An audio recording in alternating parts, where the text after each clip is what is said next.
Good morning. My name is Christian Gerald R. De La Cruz, and this is the second part of the final exam on HOM 211.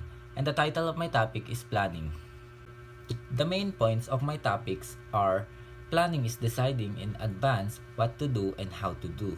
Second, planning involves setting objectives and developing an appropriate course of action to achieve these objectives. Third, planning provides directions. The first main point of planning is deciding in advance what to do and how to do. Planning is the process of deciding in advance what must be done in the future. It consists of objectives, goals, policies, and methods that help achieve the organization's purpose. This bridges the gap from where the organization is to where it wants to be. The planning function involves establishing goals and arranging them in logical order. Next is planning involves setting objectives and developing an appropriate course of action to achieve these objectives. Planning requires that managers be aware of environmental conditions facing their organization and forecast future conditions. It is also requires that managers be a good decision makers.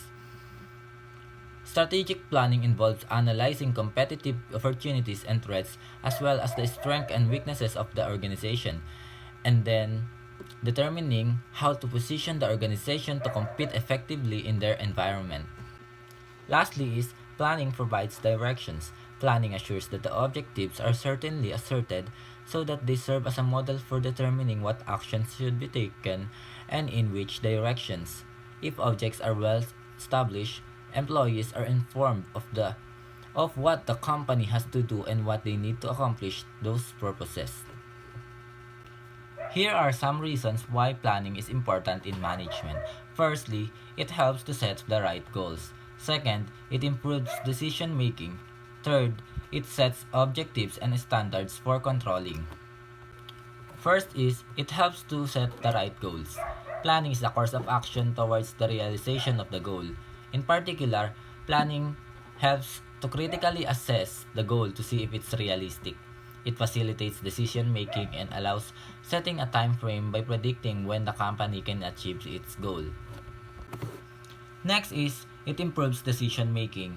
Planning improves decision making processes and time management in two ways. First, it helps managers to keep focus on a goal and thus ask themselves how alternative courses of action might facilitate it. Second, the plan allows managers to be more far-sighted, having a clear road map. They can think what effect an adopted decision will have on some long-term tasks and activities. Lastly, it sets objectives and standards for controlling. A primary function of strategic formal planning is providing directions to lower-level managers. Allowing the development of tactical goals, planning shows objectives for each organizational department and helps managers to prioritize activities depending on their relevance to the goal. That is all for the video. Thank you for watching.